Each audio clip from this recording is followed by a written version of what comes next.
안녕하십니까. 김승현 목사입니다. 오늘 다니엘서 8장 9장을 여러분과 함께 나누기를 원합니다. 다니엘서 8장은 두 한 짐승에 대한 환상입니다. 순양과 순염소의 환상, 페르시아와 헬라 제국을 상징합니다. 헬라가 페르시아를 정복한다. 큰 의미는 없습니다. 오히려 의미를 찾자면 제국을 움직이시는 분이 누구신가? 제국을 다스리시고 제국을 손에 쥐고 계신 분이 누구신가? 그분은 예수 그리스도이십니다.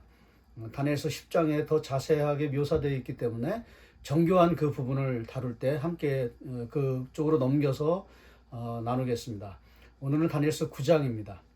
다니엘서 9장에서 첫 번째로 좀 여러분과 나누고 싶은 것은 분위기가 너무 다르다는 것입니다.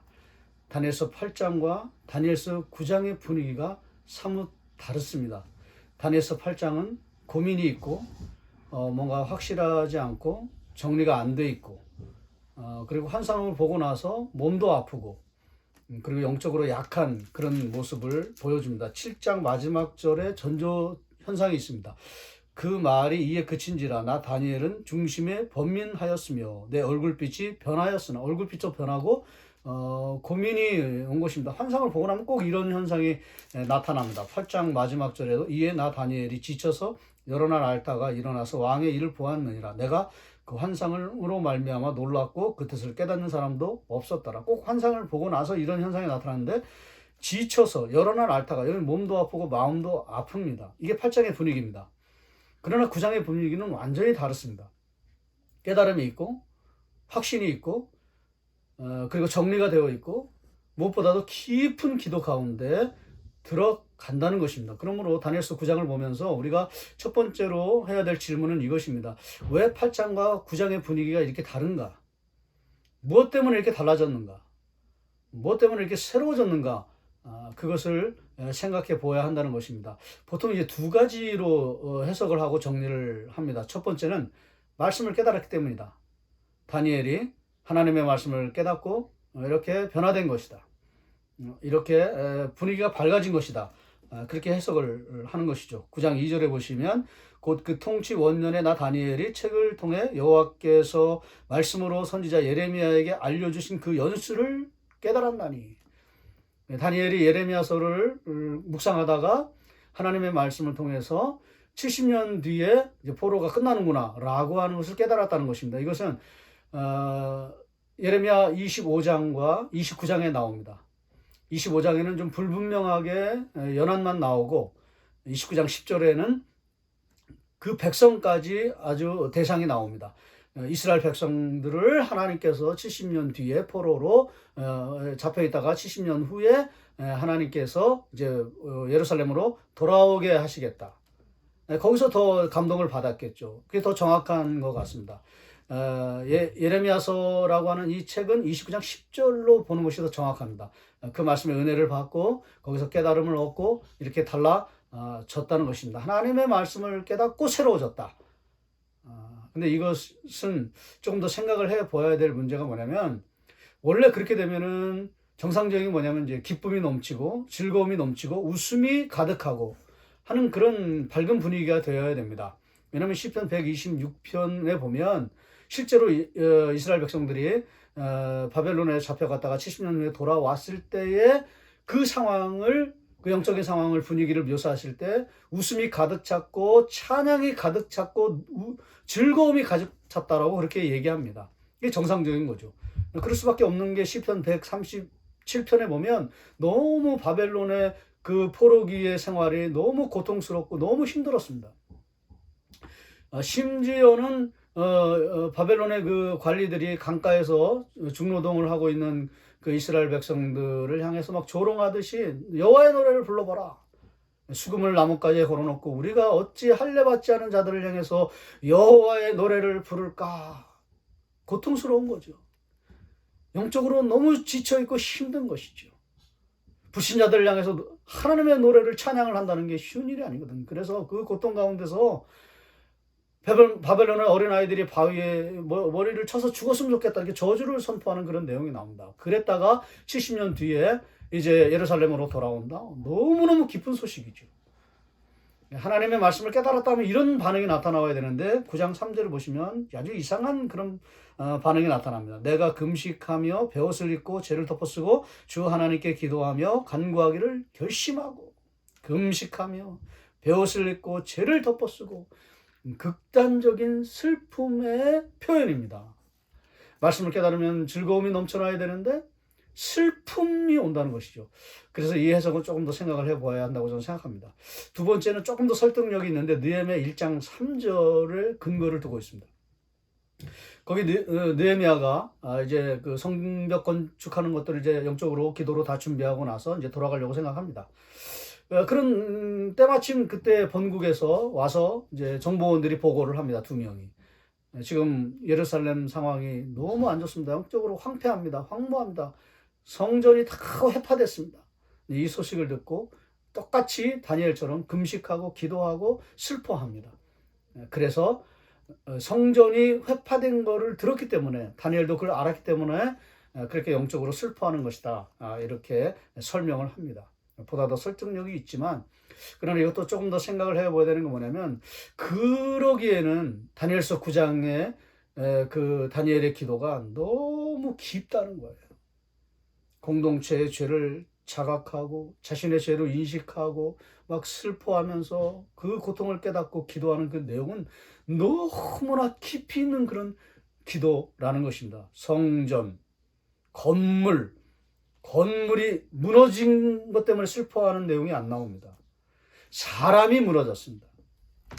사람이 죄를 받았고, 사람이 징계를 받았고, 사람이 고통을 당하고 있는 것 때문에 아파합니다. 그리고 성전이 회파됐다라고 하는 그런 기록이 없습니다. 그래서 도대체 이 문제에서 정말 이 다니엘이 슬퍼하는 이유는 무엇인가? 우리가 조금 더 깊이 생각을 해볼 필요가 있다는 것입니다. 저는 제가 얼마 전에 이제 예레미야서를 제가 공부를 했는데, 거기서 한 가지 제가 발견한 것이 있습니다. 예레미야 34장입니다. 아마도 이것과 다니엘서 9장의 깊은 기도와 연결되지 않을까 이렇게 생각을 합니다. 예레미야서 34장에는 제사가 나옵니다. 아주 독특한 제사입니다. 짐승을 이렇게 반을 갈라놓고 그 사이를 누군가가 지나가야 하는 그런 제사입니다. 근데 이 제사는 창세기 15장을 좀 이해해야 같이 이해할 수 있습니다. 창세기 15장의 9절에 아브라함이 하나님의 약속을 믿지 못하고 있을 그때에 하나님께서 이제 지시하시죠. 제사법을. 거기도 똑같습니다. 동물을 이렇게 반을 쪼개 놓으라고 하는데 거기는 여러 동물이 나옵니다. 순, 양, 순, 염소, 그 다음에 집비둘기, 산비둘기. 어쨌든 그 짐승을 잡아서 반을 똑같이 쪼개 놓습니다. 쪼개 놓는다는 건 그 사이를 누가 지나가야 되거든요. 보통은 이제 아브라함이 지나가야 됩니다. 아브라함이 지나가서, 하나님, 내가 지금 하나님의 약속을 믿지 못하고 있는데, 하나님, 내가 이 약속을 믿겠습니다. 만약에 이걸 믿지 못하고 내가 죄를 지면 하나님, 내가 저주를 받겠습니다. 내가 죽음을 통해서라도 내가 증명하겠습니다. 그런 아주 결단의 그런 제사법이거든요. 제사인은 아브라함, 그리고 약속을 표현하는 그런 제사법입니다. 아브라함이 지나가야 되거든요. 그런데 놀랍게도 그 창세기 15장 9절에서는 아브라함이 지나가지 않고 하나님이 그 사이를 지나가십니다. 하나님이 저주를 받겠다는 거죠. 내가 너와 이 약속을 했는데 이 약속을 내가 안 지키면 내가 저주를 받겠다. 그런 뜻이거든요. 그러면 그걸 똑같이 가져와서 예레미야 34장에 이제 똑같이 나오거든요. 10절에. 그러면 거기도 이제 짐승을 쪼개 놓습니다. 그 제사가 이루어집니다. 그럼 거기 이제 지나가야 되거든요. 근데 거기는 뭐 예레미야가 지나가든지 아니면 하나님이 창세기 15장에는 하나님이 지나가셨거든요. 아브라함이 안 지나가고. 근데 예레미야 34장에는 하나님이 안 지나가십니다. 하나님 책임이 없으세요. 근데 거기 누가 지나가냐면 왕이 지나가고, 고관들이 지나가고, 고위 관리들이, 고급 공무원들이, 그 다음에 백성들이 지나갑니다. 예레미야도 지나갔겠죠. 이 짐승이 지나가서 짐승이 죽어야 되는데 그 제사는 사람이 지나갔다는 거죠. 사람이 죽어야 되는 거예요. 사람이 저주를 받아야 되는 거예요. 근데 모든 공동체가 다 지나갑니다. 그러니까 그 공동체가 저주를 받았다는 거예요. 아마 다니엘이 예레미야 34장을 전 분명히 보았을 거라고 생각합니다. 아, 우리는 저주받은 백성이구나. 우리는 하나님의 용서하심이 없으면 우리는 살 수 없구나. 우리는 망했다. 우리는 끝났다. 우리는 죄를 다 이게 짊어진, 우리는 저주받은 백성이다. 이대로는 안 된다. 회개하고 죄를 청산하고 하나님 앞에 다시 올바르게 살겠다라고 그렇게 결단하지 않으면 이 백성은 소용이 없구나. 그것은 옳은 그런 통찰입니다. 왜냐하면 실제로 1년, 2년 뒤에는 이제 예루살렘으로 다시 돌아갑니다. 70년이 차면 돌아간다 그랬는데 지금도 얼마 안 남았습니다. 605년에 잡혀와서 지금 538년이니까 80세. 1, 2년 뒤에는 70년이 차거든요. 이제 돌아가는 거예요. 그리고 많은 사람들이 실제로 돌아갔습니다. 아주 쟁쟁한 영적인 지도자들이 다 돌아갔습니다. 많이 돌아갔습니다. 학계. 어떤 분이 이 학계는 부흥사라고 그랬습니다. 사람의 마음을 이렇게 움직이고 사람의 마음을 이렇게 열광시키는 학계. 쟁쟁한 영적 지도자. 그 다음에 아까도 말씀드린 것처럼 느헤미야. 철저하게 계획하고 조직하는 그런 행정가. 그러면서도 그 뜨거운 영성이 있었던 그런 사람. 아주 균형 잡힌 거죠. 그런 철저한 사람이 성벽을 건축하겠다고 이제 돌아간 거죠.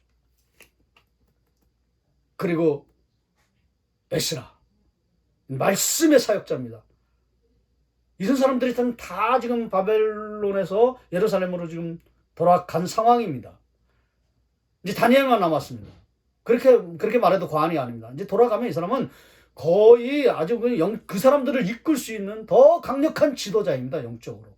탁월한 왕과 같은 그런 대접을 받으면서 아주 그 강력한 영향력을 행사할 수 있는 그런 사람입니다. 근데 안 돌아가요. 남아있는 거예요. 왜 남아있었을까요? 망했다라는 인식을 했기 때문에 그렇습니다. 저주받았다라는 생각을 했기 때문에 그렇습니다. 하나님, 전 지금 돌아가면 그 사람들에게 많은 영향력을 행사할 수 있을 것 같습니다. 인기도 올라갈 것 같고. 그러나 여기 몇 명 안 되는 이 남아있는 이 사람들, 이 불쌍한 사람들, 이 무지한 사람들, 그냥 1, 2년 뒤에 이제 돌아간다, 축제하고 막 그 웃음이 가득 차고 즐거운 그 생각만 하는 그 사람들. 그러나 죄에 대해서 심각하게 생각하지 못하고 아무것도 알지 못하는 이 몇몇의 이 무지한 죄 많은 백성들을 놓고는 주여 내가 돌아갈 수가 없습니다.